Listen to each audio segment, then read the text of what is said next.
십자가를 지신 주님이 기뻐하시는 삶을 사는 것이 바로 위의 것을 생각하는 삶, 날마다 새로워지는 삶이라 하겠습니다. 이로 인하여서 죄로 인해 잃어버린 내 속에 있는 하나님의 형상을 회복하고 그리고 계속해서 말씀 안에서 자라가는 것입니다. 바로 이러한 삶이 말씀으로 하여금 내 속에 온전히 거하게 해드리는 모습입니다. 두 번째, 그리스도께 속한 삶은 서로 가르치고 권고하는 삶이라 했습니다. 오늘 본문에 기록되어진 말씀의 중간절에 온갖 지혜로 서로 가르치고 권고하십시오 라고 바울은 우리에게 말씀합니다.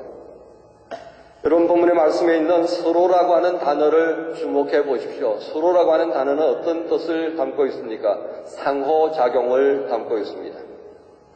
여러분, 만약에 공동체 안에서 이 상호작용이 일어나지 않는다면 어떻게 되겠습니까? 공동체 안에 상호작용이 아니고 일방적인 짝사랑과 같은 현상이 생겨나면 결과는 무엇이겠습니까? 그 결과는 분노라고 할 것입니다. 지난 수요일 여러분들은 독일 뉴스를 보시면서 하나 보신 것이 있을 것입니다. 독일 스투트가르트에서 한 20km 정도 떨어져 있는 빈넨덴이라고 하는 도시에서 17살 먹은 리아슐레 다니는 학생이 동급생들과 이웃들을 차별하게 쏘아 죽인 사건이 났습니다. 여러분, 이 사건이 우리에게 말해주는 것이 무엇입니까? 공동체성이 상실되어진 학교와 사회가 필연적으로 맞을 수밖에 없는 모습이라 하겠습니다. 아이들 사이에 지금 상호작용이 일어나지 않습니다.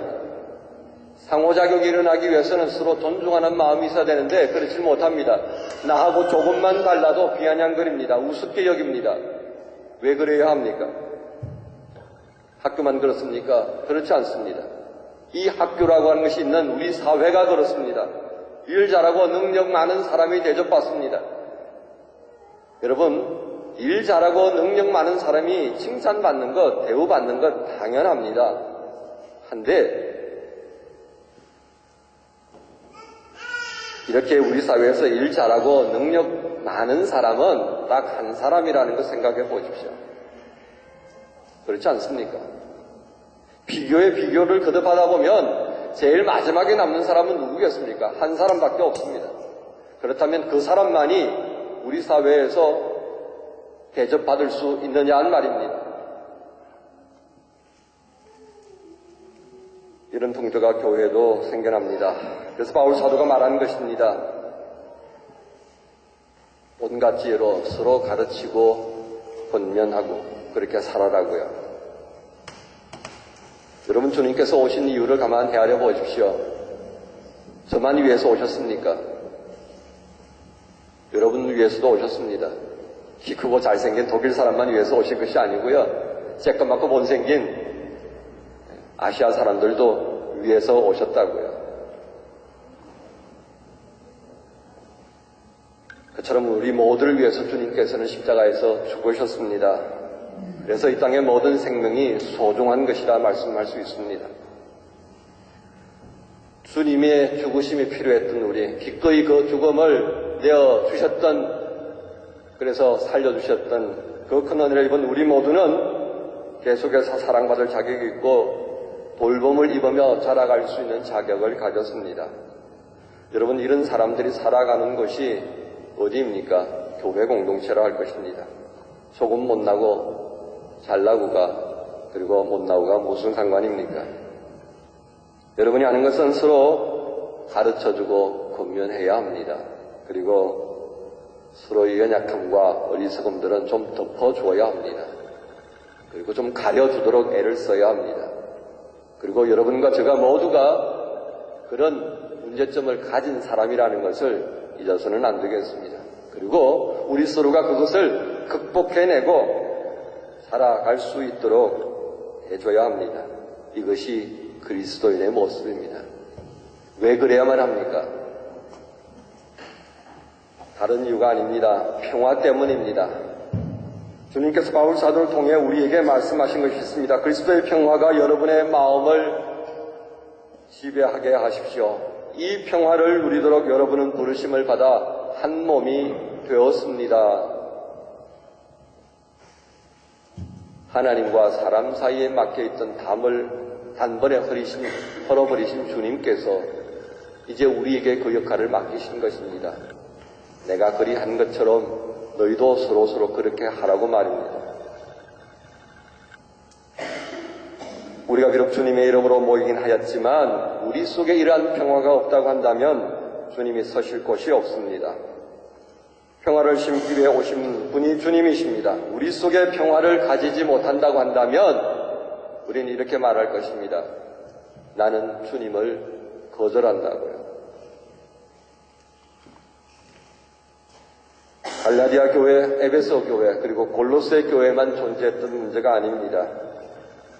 우리에게도 이 문제의 해결을 위해서 온갖 지혜로 서로 가르치고 권고하십시오라고 말씀함을 잊지 않아야 합니다. 이 같은 나눔과 배려하는 모습을 통해서 공동체의 평화, 곧 하나님과 우리가, 그리고 우리 서로의 관계가 바르게 유지됨을 잊지 않아야 합니다.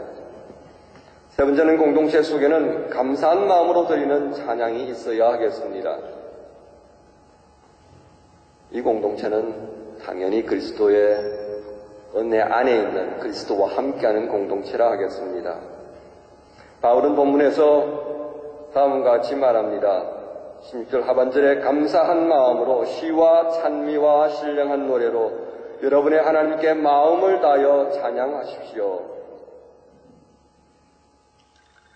이 말씀을 우리가 조금 더 이해할 수 있기 위해서 저는 시편 33편 1절을 보았습니다. 그 말씀에 이렇게 기록됩니다. 너희는 주님을 생각하며 기뻐하여라. 정직한 사람들아, 찬양은 너희가 마땅히 해야 할 일이다. 그리고 에베소서 5장 19절에 다음과 같이 말씀합니다. 시와 찬미와 신령한 노래로 서로 화답하며 여러분의 가슴으로 주님께 노래하며 찬송하십시오. 이 시편 33편과 에베소 5장 19절이 말하는 바가 무엇입니까? 이 내용을 요약하면 크게 두 가지입니다. 찬양이라고 하는 것은 올바른 모습, 올바른 자세를 가진 사람이라면 당연히 하나님 앞에 드려야 하는 것이다. 왜 그렇습니까?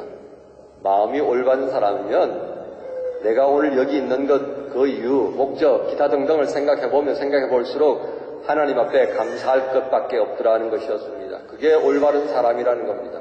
감사하면 당연히 하나님께 찬양을 드려야 한다. 그렇게 말합니다. 그런데 이 찬양이 혼자 드리는 것이냐? 아니라는 겁니다. 이렇게 하나님 앞에 찬양할 때는 서로 화답하며 그렇게 하라는 것입니다. 공동체 속에서 하나님께 감사하고 하나님께 찬양 드리는 모습을 우리에게 보여준 것입니다. 이 같은 모습을 오늘 이렇게 정리할 수 있겠습니다. 찬양 드릴 때 혼자 하지 마십시오. 독백적인 찬양을 하지 말고 공동체 속에서 함께 하십시오. 조화를 이루면서 하십시오. 그렇게 말하는 겁니다. 공동체 속에 이러한 찬양은 참 의미 있는 일을 하겠습니다. 여러분 혹시 기회 있으면 한번 가보십시오. 태제 기도 모임이나 또 남슈타트에 있는 기독교 마리아 자매를 가보시면 그런 분위기를 맛보게 될 것입니다. 이들은 함께 모여서 예배를 드리거나 찬양, 기도 시간에 늘상 일방적인 찬양이 아니라 함께하는 찬양으로 연결됩니다. 함께하는 찬양이 도대체 어떤 모양이겠습니까? 쉽게 표현하면